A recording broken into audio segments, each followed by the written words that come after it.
I remember some years ago watching a Hamas training video they put out. I was with some other guys in the army and we laughed.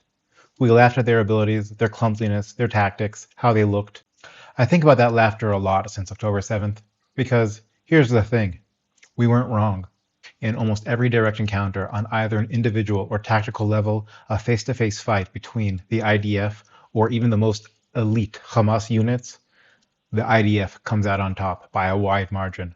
Our training, our capabilities are superior.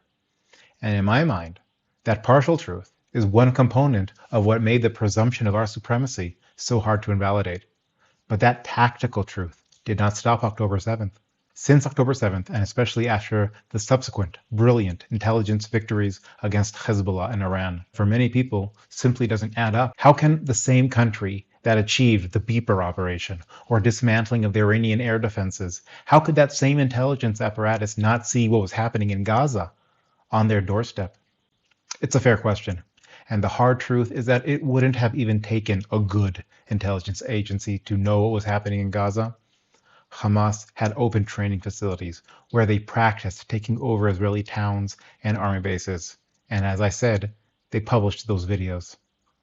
The Hamas threat was happening in broad daylight.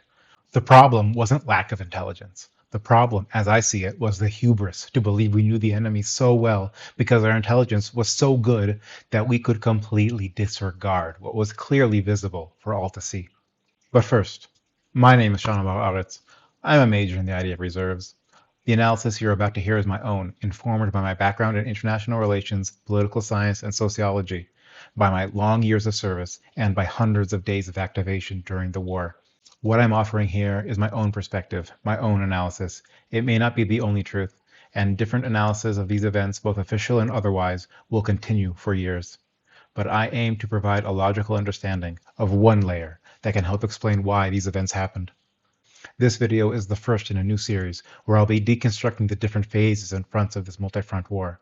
This series was designed to move past the daily talking points and to deconstruct the strategic puzzles of this conflict. For those who haven't yet, be sure to check out the introductory video on the series for more info.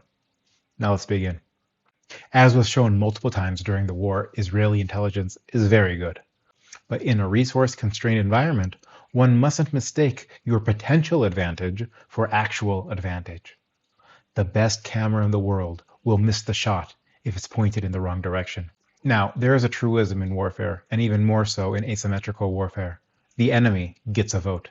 Thinking that your enemy is going to fight you on your own terms is a fundamental mistake. The enemy will try to attack your weaknesses and mitigate their own. This isn't a new idea. This is a basic rule of war. We know this.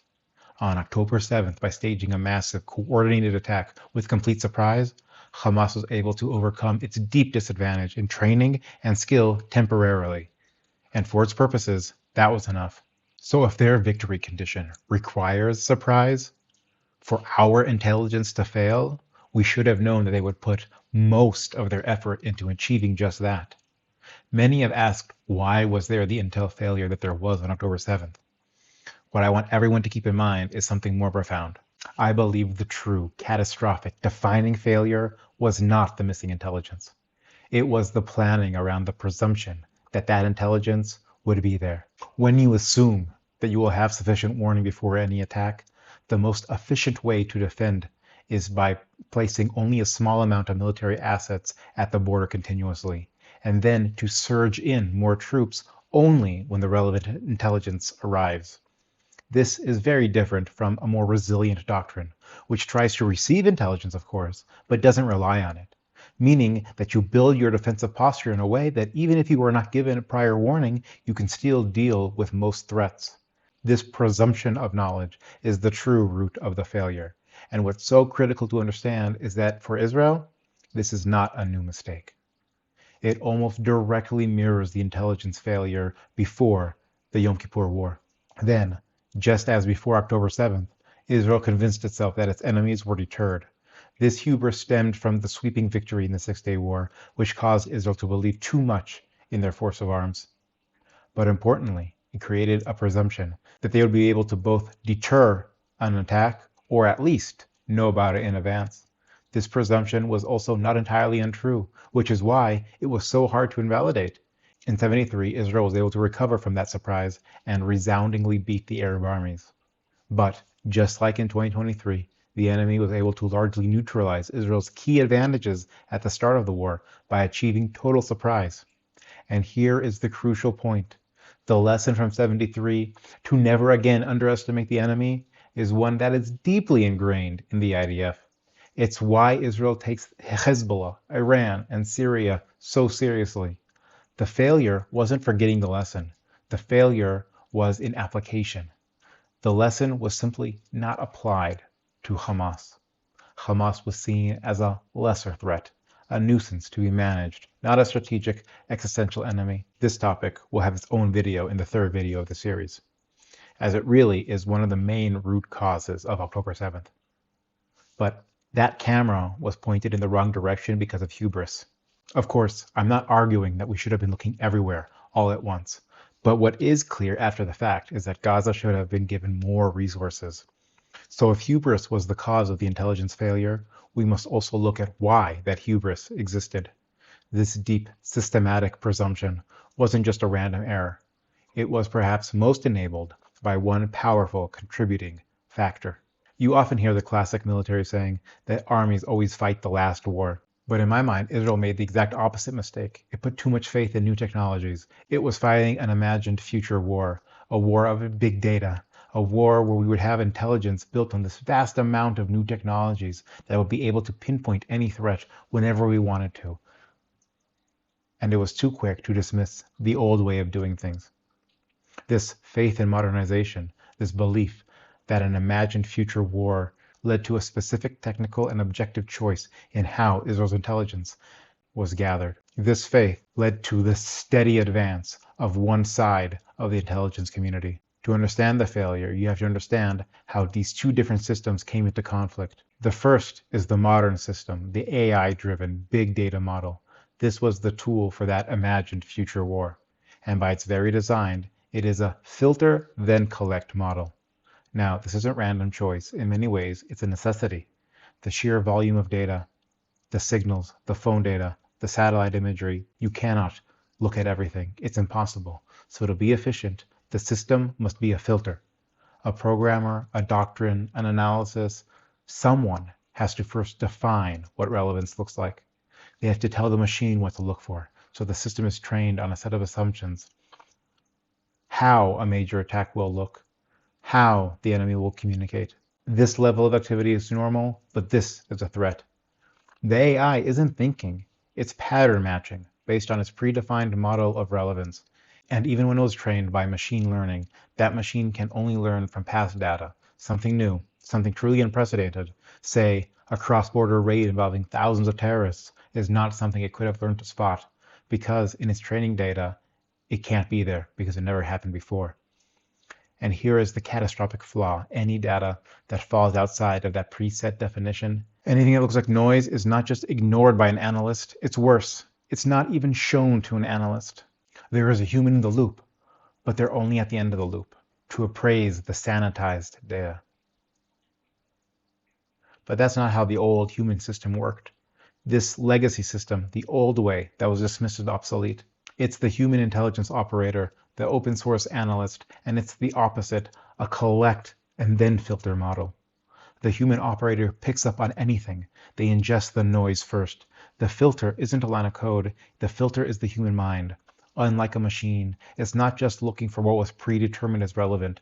It can also use its instinct and imagination to see if, hidden in all that noise, there are new patterns and new information that have a story to tell. This shift to a doctrine driven only by AI and data-based SIGINT was deliberate.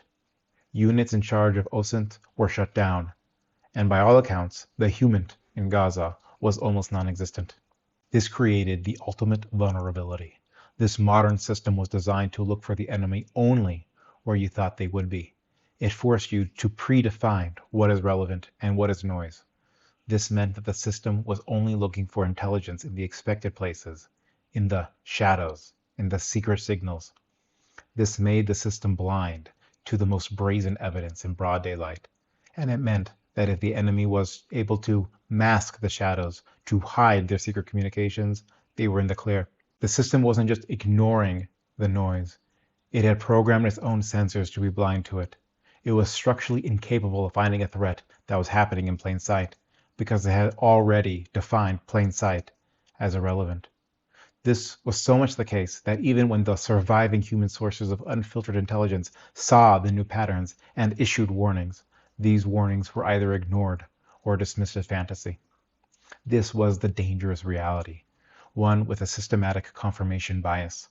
This is how the model sustained itself. This system was only programmed to find relevant data, so the only intelligence it ever found was, by definition, relevant. This partial, filtered intelligence was then presented to decision makers, which reinforced their original belief that the system was working as intended and that their assumptions were correct. This was a fatal loop. The absence of contradictory data was misinterpreted as proof that no contradiction existed. And if any opposing data somehow found a way through, it was dismissed as it went against the mountain of correct data already accepted. The prowess of Israeli intelligence was proven by the intelligence it did have, which reinforced the hubristic idea that there was truly nothing else to see. In the Apology, Socrates explains wisdom. He explains that the wise men of Athens, the politicians, the poets, were not wise because they believed they knew things they did not know. They believed they knew it all. Socrates argued that the source of wisdom was his awareness of his own ignorance, his knowing that he knows nothing. Because only when you understand that you know nothing are you able to seek answers from a place of humility, ever questioning, always seeking, never sure you have it all figured out. This is the heart of the intelligence failure. It is a failure of hubris. This is the story of a system and the men who built it, who believed they knew what relevance looked like, who believed they knew what the future of war looked like. A truly wise system would be built on humility. It would have known that it didn't know what the next threat could look like. It would have cherished, not devalued, the inefficiency of the messy human mind, the obsolete tool that it was. In fact, it still is the only tool capable of finding a threat not yet imagined. And so the system believed it knew. It knew that Hamas was deterred. It knew that Hamas had too much to lose in a war. It knew that Hamas was ultimately contained. And it knew with absolute technological certainty that if Hamas ever did try to break that containment, there would be plenty of warning from the perfect intelligence system that was built to provide it. The biggest failing of October 7th wasn't that we didn't have the intelligence. It was that we were so sure we would have it that we planned our entire defense accordingly. We built a doctrine, a strategy, and a state of mind around the presumption of knowledge. And that presumption, that hubris, is what failed. Now, this intelligence failure is only part of the story. It was also paired with a massive physical failure, the belief in a multi-billion-dollar invincible line. We'll be looking at that invincible line in our next video. This is causality. The news reports the symptoms. We provide the diagnosis. Subscribe and click on the bell to be sure to catch the next video.